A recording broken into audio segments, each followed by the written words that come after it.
Story 1. I've worked in psych wards from New Hampshire to Michigan, but the worst year of my life was the one I spent in southern Ohio, a town called Chillicothe.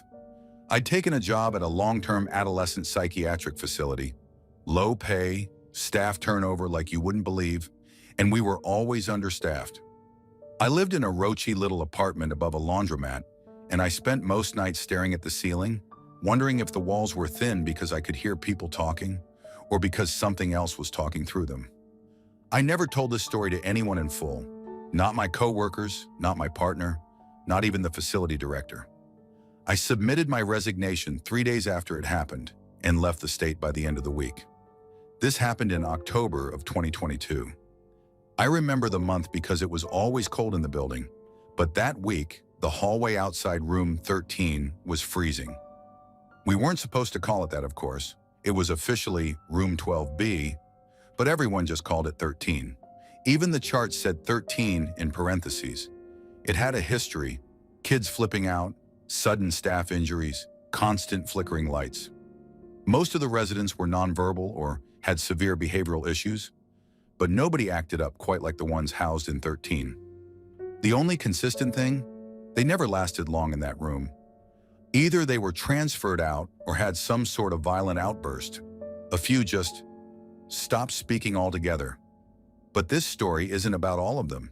It's about one kid, Marcus. Marcus had been in the system for years.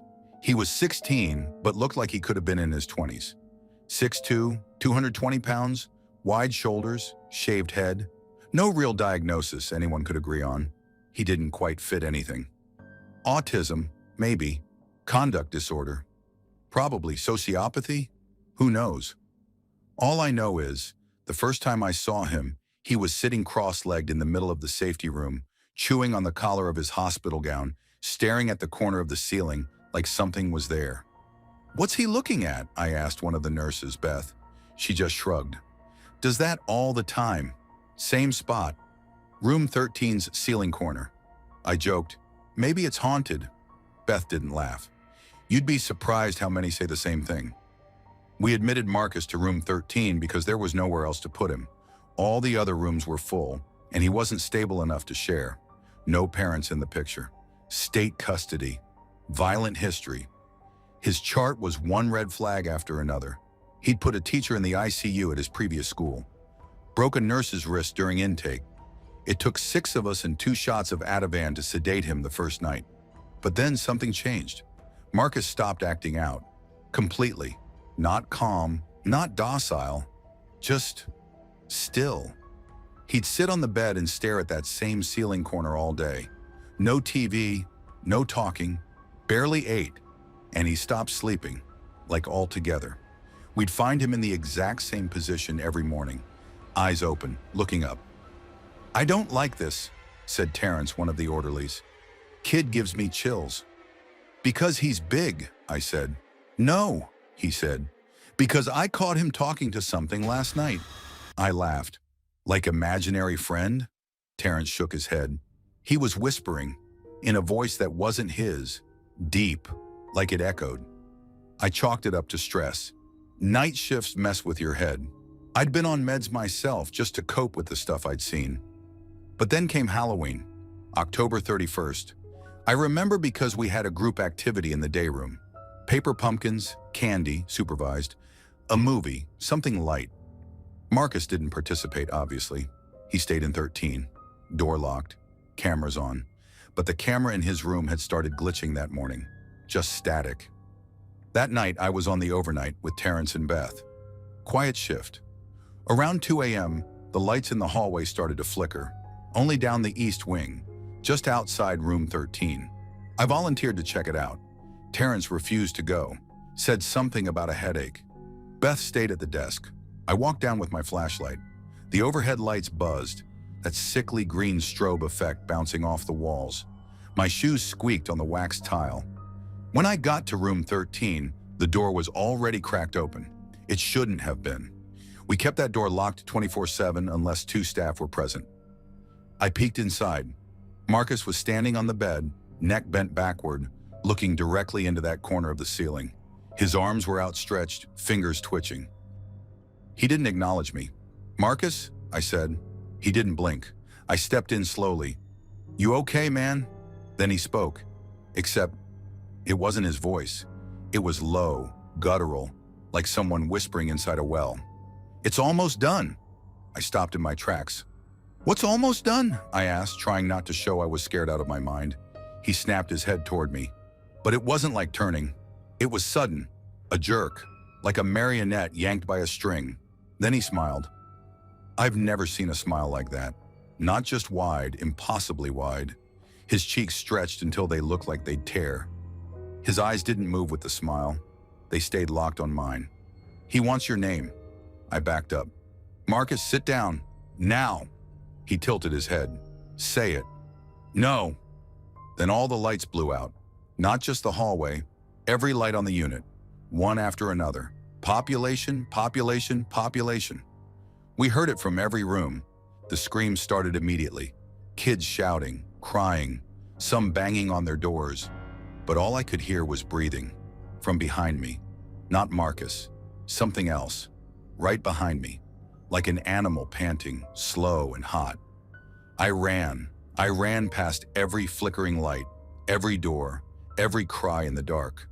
When I got to the desk, Terrence was gone. Beth was on the floor, unconscious, or fainted. I still don't know. Power didn't come back for 5 hours. Marcus was found on the floor of his room, mouth bleeding, eyes rolled back. He didn't respond to voice or touch. They sedated him and moved him to another facility within the week. I heard through someone at county that he never spoke again, and he never blinked, just sat in his new room, staring at the ceiling corner. That was the last shift I ever worked in Chillicothe. I never went back to room 13. I don't even think that room's used anymore. They said it was a wiring issue, a problem with the cameras, kids acting out because it was Halloween. But I know what I heard. Story 2. I was 15 and living in upstate New York when I got committed. It was court-ordered after I pulled a knife on my stepdad. That's not the scary part. He deserved it. The scary part was what happened on my 3rd week inside the adolescent psych unit at Westfield. It was supposed to be 30 days, in and out. Keep your head down, take your pills, don't freak out. That was the plan. But then David showed up. You ever meet someone who's just wrong?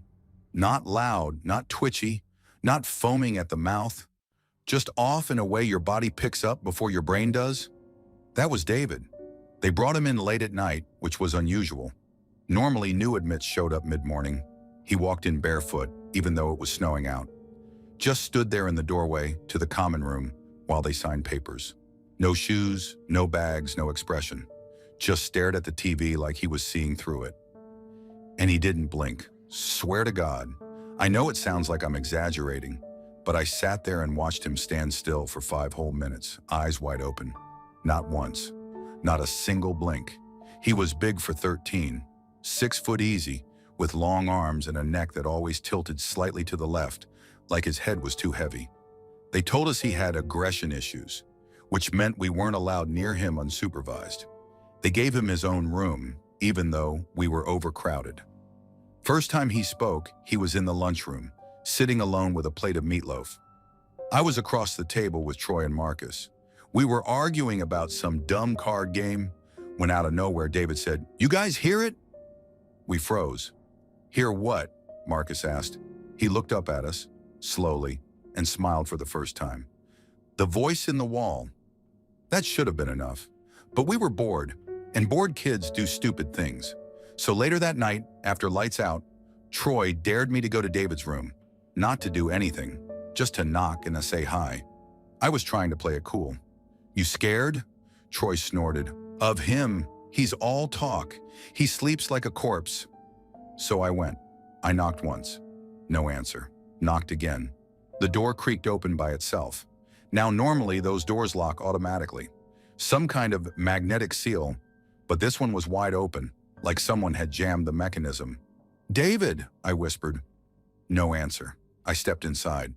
The room was cold. I mean freezing, like a meat locker. He was sitting cross-legged on the floor in the corner, his face turned to the wall. Just saying hey," I mumbled. That's when I noticed it. The wall. It wasn't the same color as the others. It looked darker, almost stained.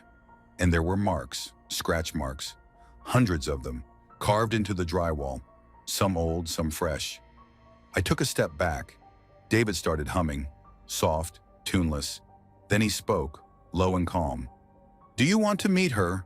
My throat went dry. "Meet who?" He turned his head just enough for me to see one eye. "She lives in the wall." I bolted, didn't sleep that night, told myself I imagined it, or he was messing with me. But then stuff started happening. At breakfast the next day, Kayla, another patient, started screaming and clawing at her arms, saying something was crawling under her skin. They took her to the emergency wing. Then the next night, Marcus said he heard whispering through his wall all night. Said it sounded like a woman, but the words weren't English. He was pale and shaking when he told us. Begged the nurse to move him to another room. 3 days later, Marcus had a seizure in the shower. No history of epilepsy.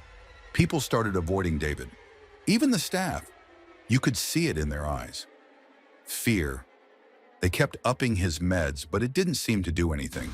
He'd just sit and stare at the walls, scratching at his arms until they bled. Then came the Friday movie night. Usually it was Disney or old comedies, something light. But David insisted on Friday the 13th. Wouldn't stop pacing until they agreed. So we all sat in the common room while Jason Voorhees hacked teenagers to pieces. David didn't watch the screen. He faced the wall behind the TV the entire time. That night, that's when it happened. I was asleep when the screaming started. Not the panicked kind, not like a fight. This was raw, animal-like. The kind of sound you don't ever want to hear another human make. I ran into the hallway. Half the unit was already up. Staff yelling, walkie-talkies going nuts. I caught a glimpse through the open door of David's room before they shoved us all back. He was on the ceiling. I swear to Christ. Upside down, palms and bare feet stuck flat against the plaster. Body arched like a spider. And his mouth, God, his mouth, was stretched open wider than it should have gone. Like something was inside, pulling him from the inside out. There was this shrieking, high-pitched, glass-shattering, but it wasn't coming from him. It was coming from the wall behind him, the stained one. It was vibrating, pulsing, like something was trapped inside and trying to get out. Then the lights exploded, literally. The hallway bulbs burst one by one, popping like firecrackers. Someone pulled the fire alarm. Everything went red. Next thing I know, I'm being tackled by an orderly and dragged back to my room. They locked us in for 2 days. When we were allowed out again, David was gone. Not transferred, just gone. No files, no mention in group, nothing. Like he was never there. I tried asking around. The staff clammed up. Marcus wouldn't talk to anyone. He stopped eating. Troy pretended like it didn't happen, but he kept scratching at his arms when he thought no one was looking.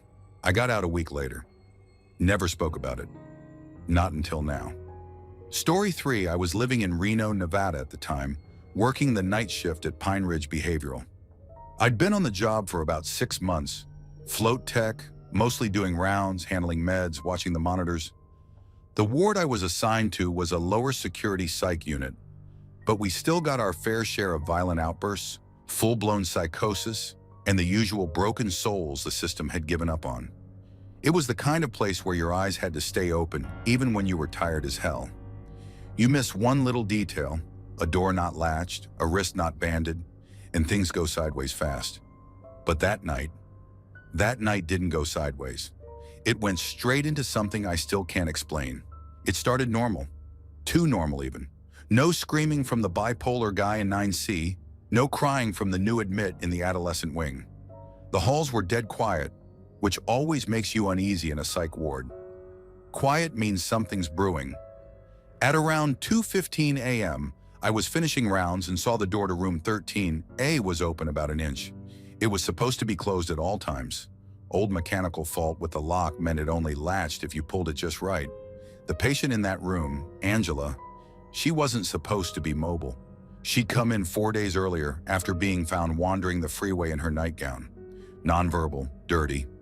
Nothing in her system except for a huge vitamin D deficiency. She didn't talk, didn't eat unless coaxed.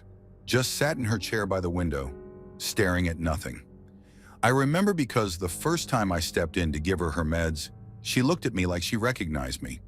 Just a slight tilt of the head, a narrowing of the eyes. I chalked it up to the usual delusions or recognition misfires that patients get. Anyway, I walked up to the door and nudged it open. The lights were off, but the room was cold. Not just cold, wrong. The temperature dipped like I'd walked into a walk-in freezer. The hairs on my neck stood up so fast it felt like static had cracked through my skin. Angela wasn't in her bed. I scanned the room, nothing. Then I saw it. She was crouched in the corner by the sink, facing the wall. Knees pulled up to her chest, not moving. I called out, soft but firm. "Angela?" No response. I took a step inside. She spoke then. First time anyone had heard her talk. "He's under the floor." I froze. "What?" She didn't look at me, didn't blink, just repeated it, but slower. "He's under the floor." Now the thing is, sometimes patients say creepy things. Comes with the territory. But this wasn't creepy. It was mechanical. Like she wasn't really speaking, but something was using her mouth. I started backing out of the room to go grab one of the nurses. Before I could turn, she started screaming. Not yelling, screaming. The kind of scream that grabs your bones. High-pitched, animalistic, guttural. Her body contorted as she did it. Arms locked, back arched like something was pushing up through her spine. I rushed in and hit the emergency call button on the wall, but it didn't work. Not a flicker. Then the lights started flickering. Just hers. Her room was pulsing with this awful strobe. And then, the floor. I heard it. It sounded like scraping. From underneath. Long, slow scrapes. Like nails or claws dragging along metal. Angela suddenly stopped screaming and snapped her head toward the floor. She whispered, "He's awake." I didn't wait. I bolted. I don't even remember how I got out of the room, but the next thing I knew I was in the hallway, slamming my hand against the main alarm. The rest of the night staff came running, and I was trying to explain what happened, but I sounded insane. We went back to 13A with 3 staff and security. She was back in her bed, quiet, breathing like nothing happened. I tried to tell them what she said, what I saw, what I heard under the floor. They humored me, ran a routine maintenance check just to be thorough. They did find something. Directly beneath her room was an old maintenance crawl space, sealed off since before the wing had been converted into a psych ward. We weren't supposed to have access to it, but something had pried open the metal grating from the inside. Not from above, from inside the crawl space. The inside edges of the metal had deep, rusty grooves about an inch apart, like something had been scratching to get out. Angela was transferred the next morning. No explanation. They told us she was moved to a higher security facility for closer monitoring. Her room's been sealed since. Nobody uses 13A, and I never saw her again. Story 4. People always think the worst part about working in a psych ward is the screaming. It's not. Screaming becomes background noise after your first few weeks. The worst part is when it's too quiet. That's when something's wrong. My name's Aaron. I'm a social worker. I used to live in upstate New York, worked for a long-term psychiatric facility near Poughkeepsie. Not the kind of place you get better in. Most of the residents were what we called lifers. No family, no chance of discharge. Just day after day, inside locked wards until their bodies give out. I was assigned to Hall C 14 beds, all men, most of them severely schizophrenic, a few with psychosis stemming from hard drugs. I'd been on that unit 3 years when it happened, and I haven't worked a day in psych care since. There was this one patient named Simon. You didn't forget Simon, 6'7", 350 easy. The man looked like he could tear a door off its hinges. He had a long history of meth use that shattered his brain, and he'd bounce between long depressive stretches and manic episodes that could last days. He barely ever spoke to anyone, just mumbled and stared through people like they weren't even there. But the other patients were terrified of him. Not in that usual way where everyone avoids the loud guy. This was something else. I once saw a guy wet himself just because Simon turned toward him too fast. Now, Hall C wasn't exactly state-of-the-art. We had an old security system, cameras in the halls, not in the rooms. There was supposed to be one orderly on shift all night, and the doors were magnetic lock. But most of the building was from the 70s. Stuff creaked. Buzzers failed sometimes. You had to pay attention. One morning, I remember the date exactly. February 13th, a Thursday. I came in early. I had paperwork to finish and figured I'd get a jump on it before the day shift started. I parked, walked the side corridor to Hall C, and immediately something felt off. Usually by then, I'd hear shuffling or coughing through the door. That morning, nothing. Not even the hum of the hallway light, which I realized wasn't on. I thought the power had gone out, but the hallway camera was blinking like normal. When I put my key into the lock, that's when I heard it. Bang! A single dull thud against the metal door. I froze.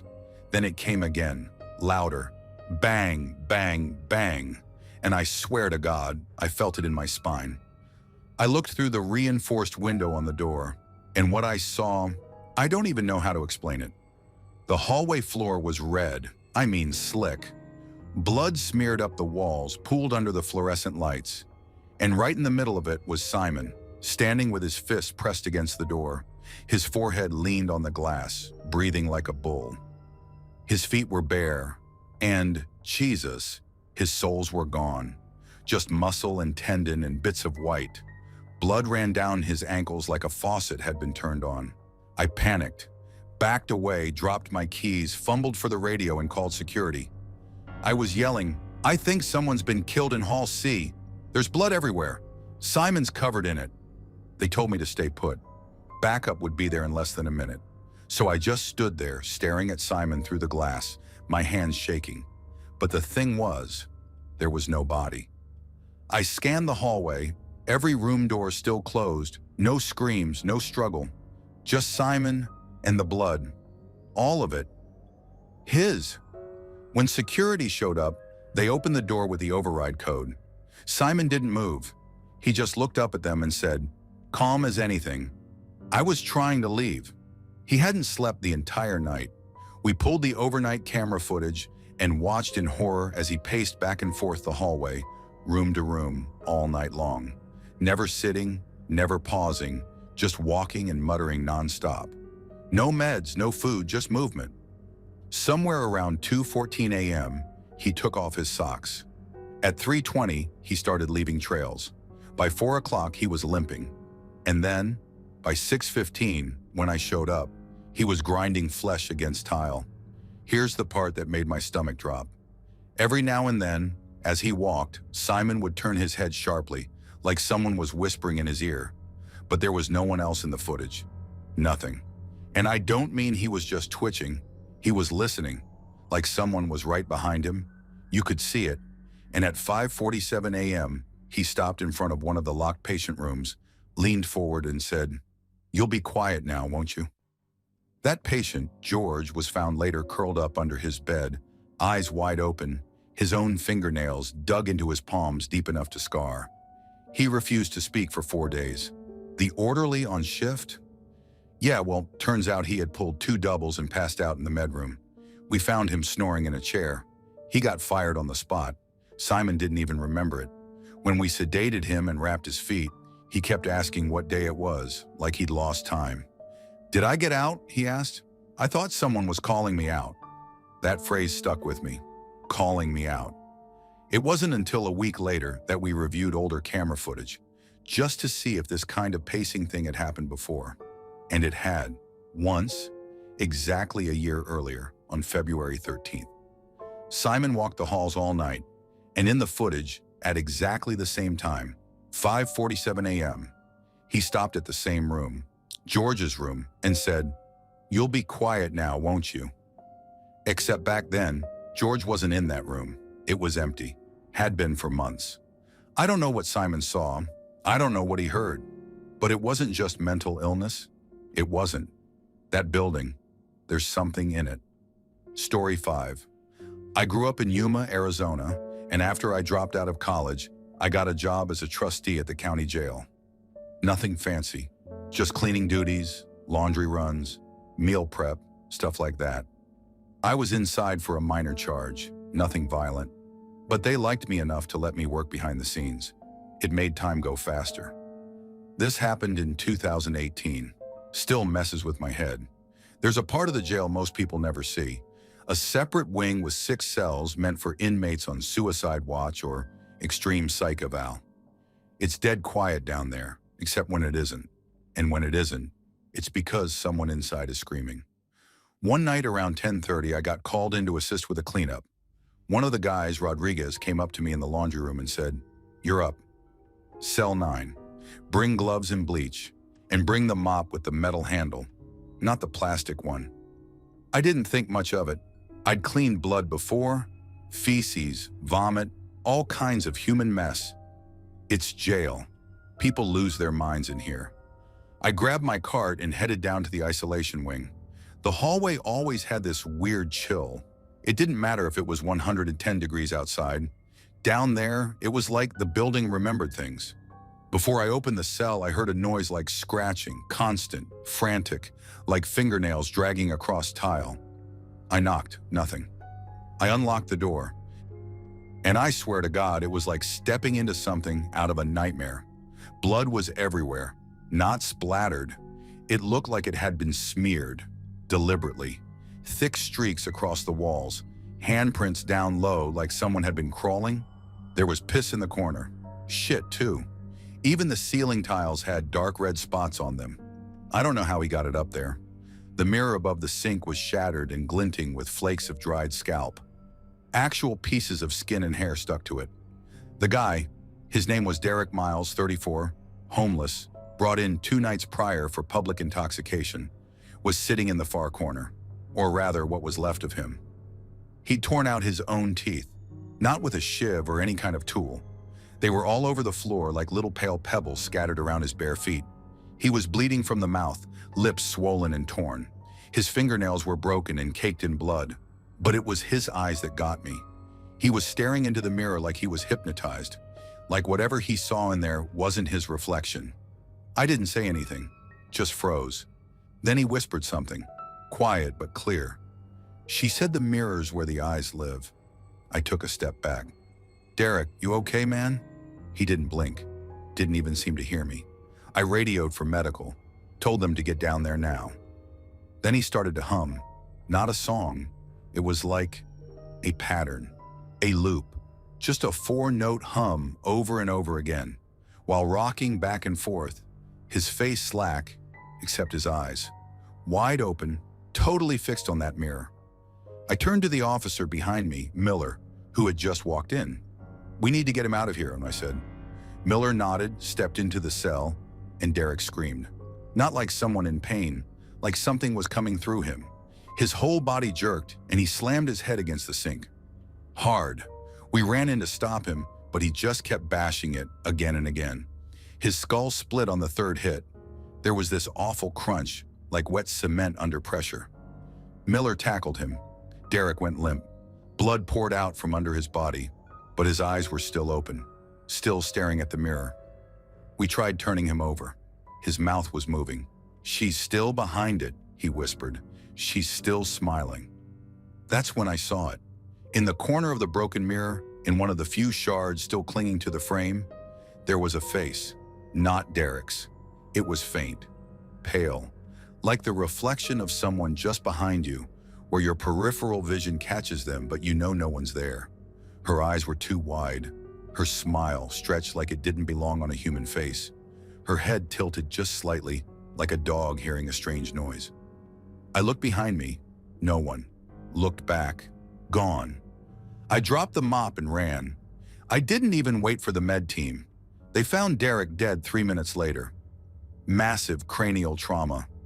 Autopsy said he swallowed 3 of his own teeth.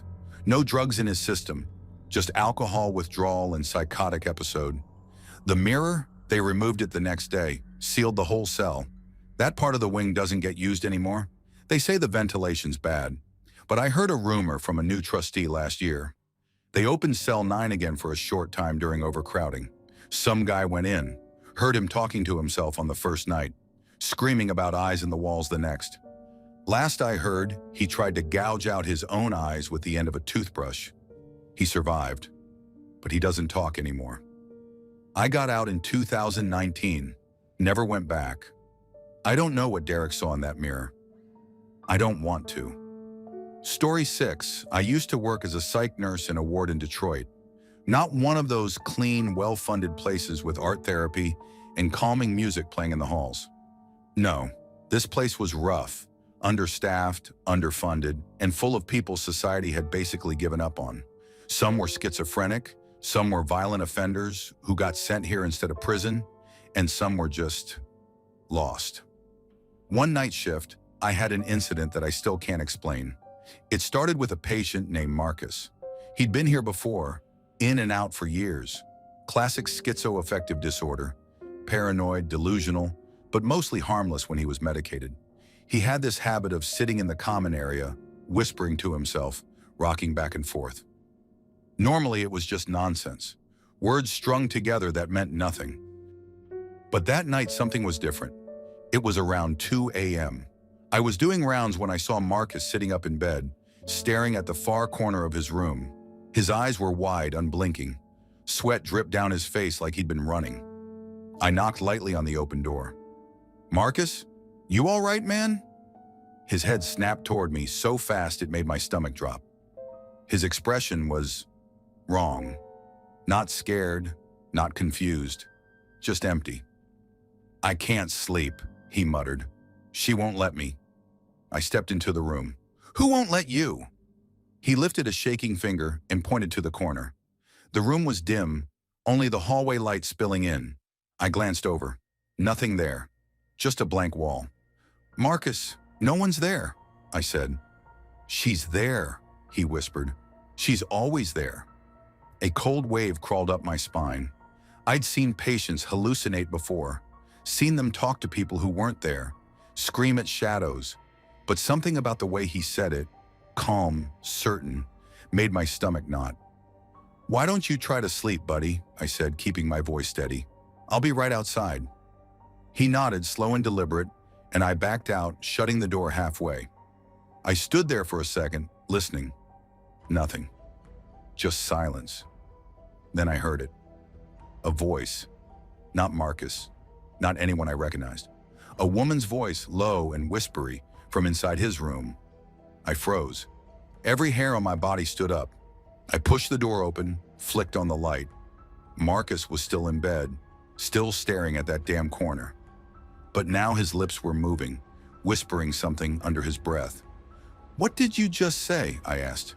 He didn't answer. His eyes shifted to me just for a second, and then he smiled. Not a normal smile, not a friendly one. It was too wide, too forced, like he was trying to stretch his skin too far. And then, in that same whispery voice, he said, "You shouldn't be here." I felt ice in my veins. I stepped back, my heart hammering. Marcus had never spoken like that before. Never mimicked voices, never. The light flickered, and I swear to God, for the briefest second, the shadow in that corner moved. Not the kind of movement you see when a light shifts. It pulled itself, stretched, like something shifting just beneath the surface of reality. I slammed the door shut. I didn't go back into that room the rest of the night. The next morning, Marcus was gone, transferred to another facility without warning. No paperwork, no notice. Just disappeared from our roster. I asked my supervisor where he went. She looked at me confused. "Marcus?" she said. "We haven't had a Marcus on our unit for months." I didn't ask again, and I never, ever walked down that hallway alone at night again. Story 7. I'm not a patient. I never was. My name's Daniel. I'm from Spokane, Washington, and I was a psychology major at Eastern Washington University when this happened. It was part of a clinical rotation. 3 days inside a locked ward of St. Augustine State Hospital, interviewing long-term patients under supervision. I didn't expect it to be easy, but I also didn't expect that. You know, sometimes it still hits me when I look in a mirror under bad lighting. That awful flicker behind the glass.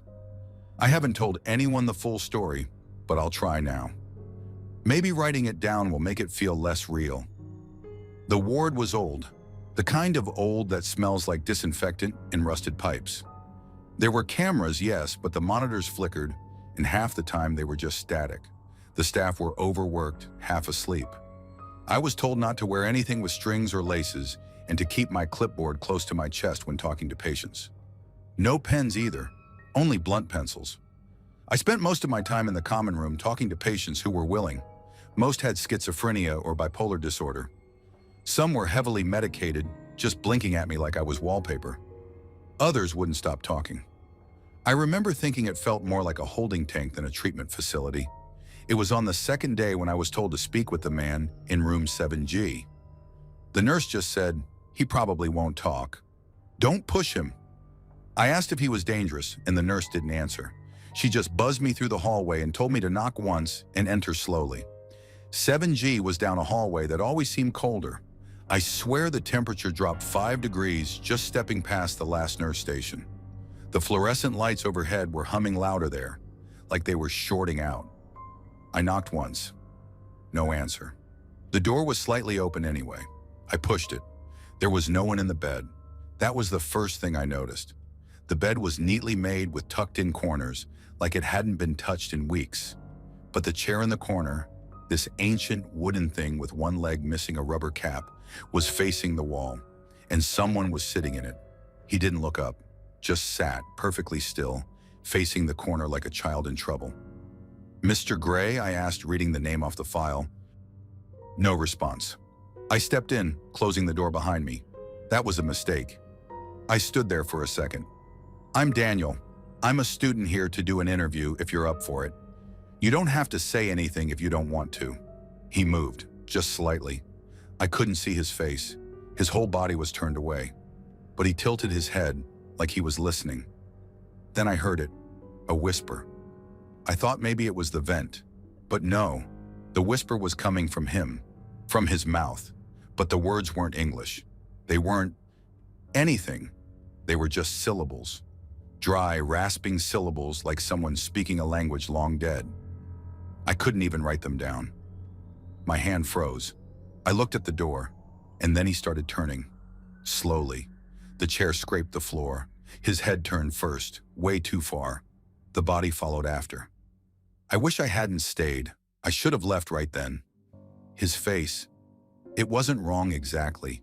It wasn't bloody or mutilated, but the expression he made, this smile like a split down his face, with too many teeth and not enough emotion, it felt inhuman, like he was pretending to be a person, but didn't quite get how. And his eyes. Jesus. His pupils were fully dilated, black as oil, but not reflective, like they absorbed light. He opened his mouth wider, still whispering, and then it changed. He said my name, clear as anything. Daniel, and not in a whisper, not in his own voice. He said it in my voice. That made me stumble back. I hit the door, but the knob wouldn't turn. "Daniel," he said again, still my voice. "Come here." The whispering started again, louder now. The syllables were pounding in my ears. And then he stood. That chair screeched so loud it made my ears ring. He took one step forward, and the light above us flickered and popped. Glass rained down. I screamed and slammed my shoulder against the door. It finally gave. I ran. I didn't even close the door behind me. The nurse saw my face and rushed over. I couldn't speak. I just pointed. She looked confused. "Daniel, that room's been empty since 2016. "No," I said. "There was a man in there. He spoke to me. He knew my name." She took my clipboard and opened the file. There was no file inside, just an empty manila folder. I made them show me the security footage. I demanded it. They pulled it up from that hallway, outside room 7G. The video showed me walking down the hall. It showed me stopping at the door. It showed me talking. Then it showed me walking away in a panic. But the door never opened. Not once. And I never went in. I quit the rotation that night. Dropped the course.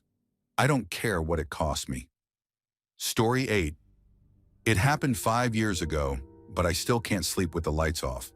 I was 22 and living in Harrisburg at the time, sharing a one-bedroom apartment with a guy who worked night shifts at a meat processing plant. I barely knew him. We found each other on Craigslist. I was a full-time nursing student and working part-time at a nursing home. Between my mom's death the year before and the mounting stress, I started having panic attacks. My hands would go numb, and I'd be sure I was dying. One morning, I passed out in class and got sent to the ER. They ruled it a panic attack but flagged me for psychiatric evaluation because I said something stupid like, "I just want to disappear." That's all it took. I don't even remember signing the papers.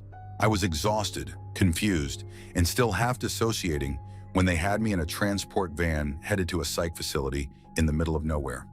Some state-run place about 90 minutes outside of the city. I thought maybe a few days of rest would be good for me. But that first night changed everything I thought I knew about the world. They called it Pinefield Recovery, though there wasn't a single tree in sight. It was a concrete block building, low ceilings, yellow hallways, flickering exit signs. I was shown to my room, room 9, and assigned a bed by the door. My roommate, they said, was in isolation for the night, but would return in the morning.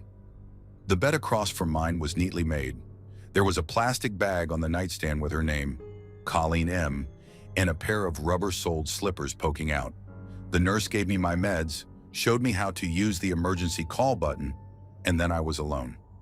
I didn't sleep much, just stared at the ceiling, listening to the HVAC unit buzz and rattle. Around 3 a.m., I swear I heard whispering from the hallway, but I told myself it was the nurses. The next morning, the staff said nothing about my roommate returning. I asked about Colleen, and the nurse looked at me weird, like she didn't know what I was talking about. She checked her clipboard and just said, "That room's been single occupancy for over a month, but her things are still here," I said. The nurse frowned, walked into my room and stared at the opposite bed. Then she reached over, opened the nightstand drawer, and pulled out the plastic bag. "This was supposed to be removed," she muttered. "Sorry about that."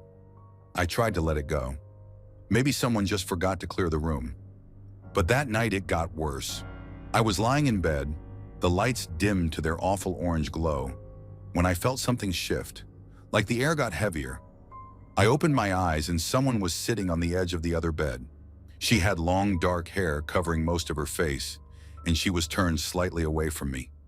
She was rocking back and forth, whispering something so softly it sounded like static. I couldn't move. I thought maybe it was sleep paralysis, but then she turned her head toward me. Her mouth hung open like it was broken.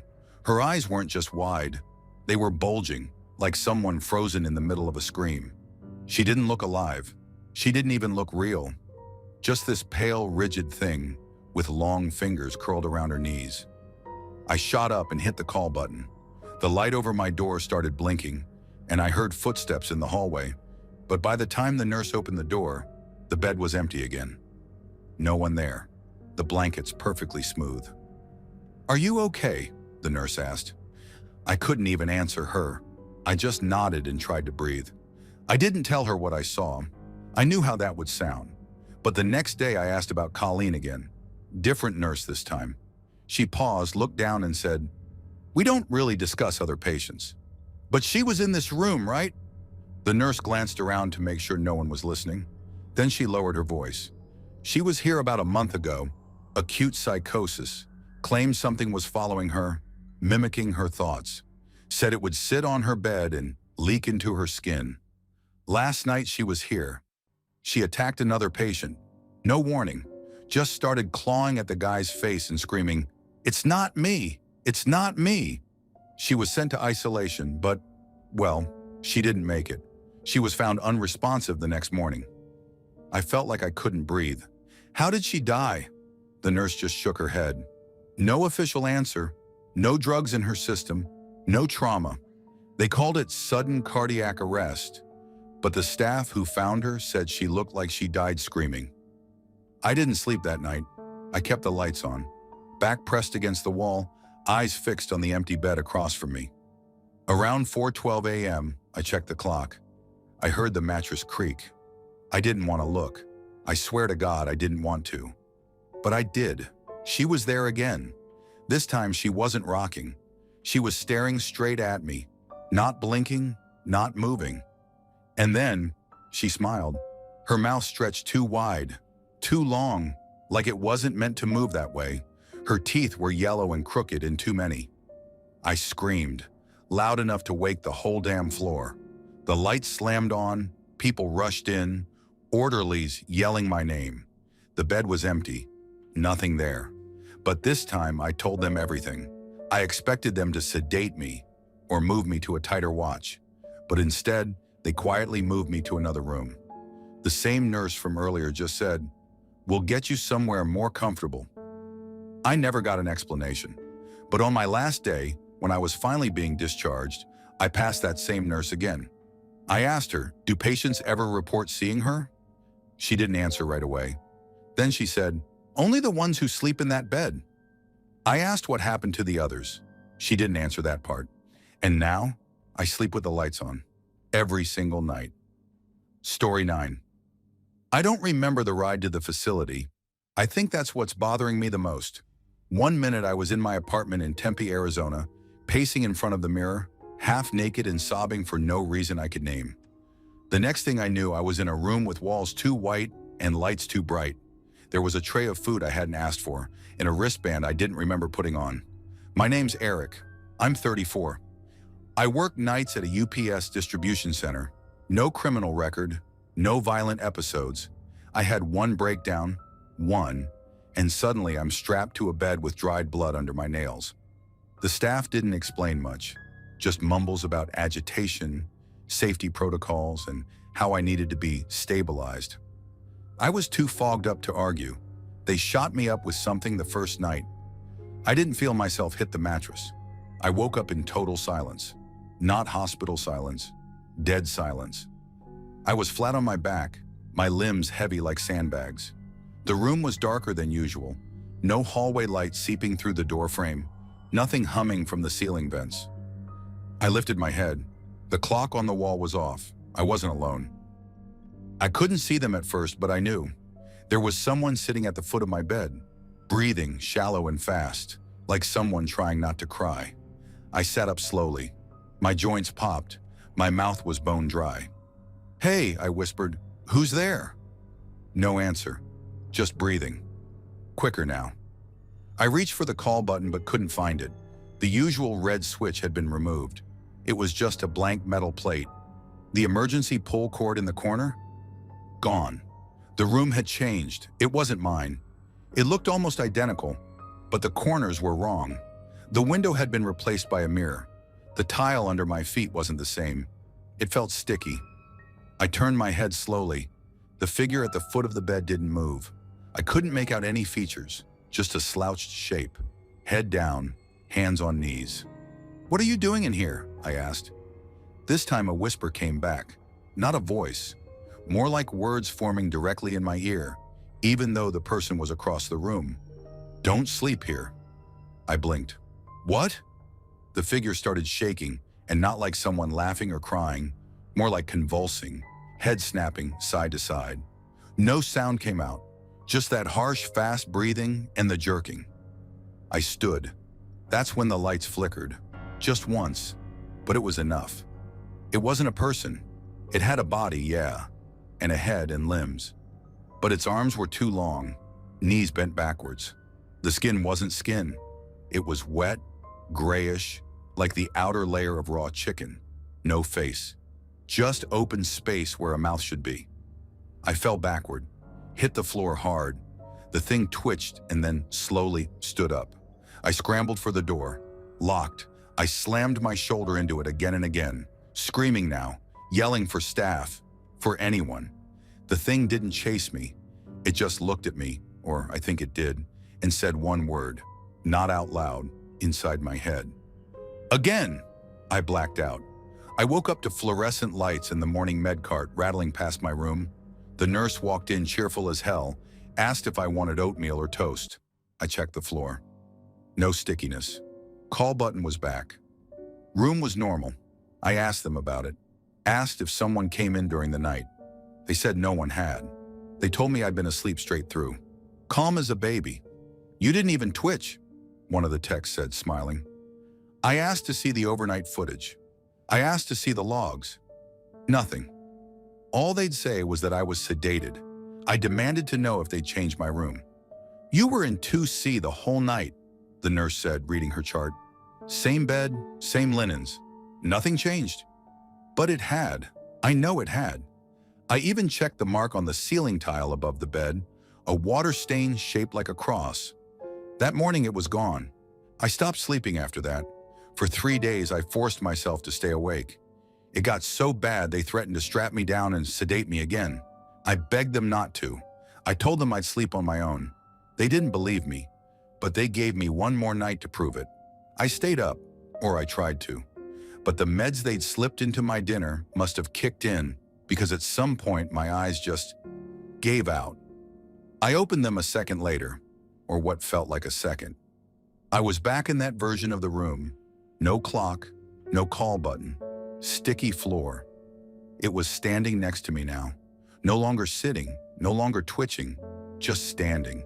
Its face, if you could call it that, inches from mine. I couldn't move. Not from fear. Physically couldn't.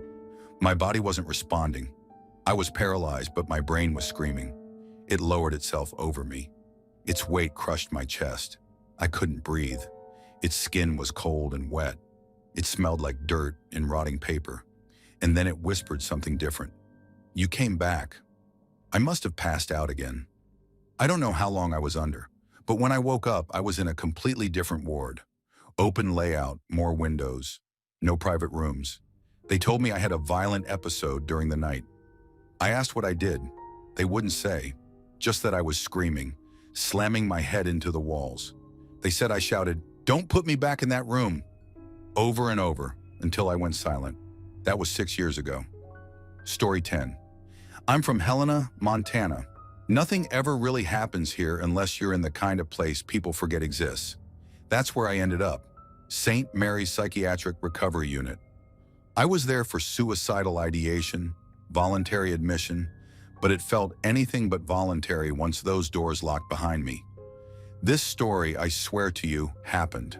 I've never told it start to finish because every time I do, people get quiet. They think I'm making it up, but I'm not. I couldn't if I tried. There was a guy in there named Jason. He didn't talk much, just kind of existed.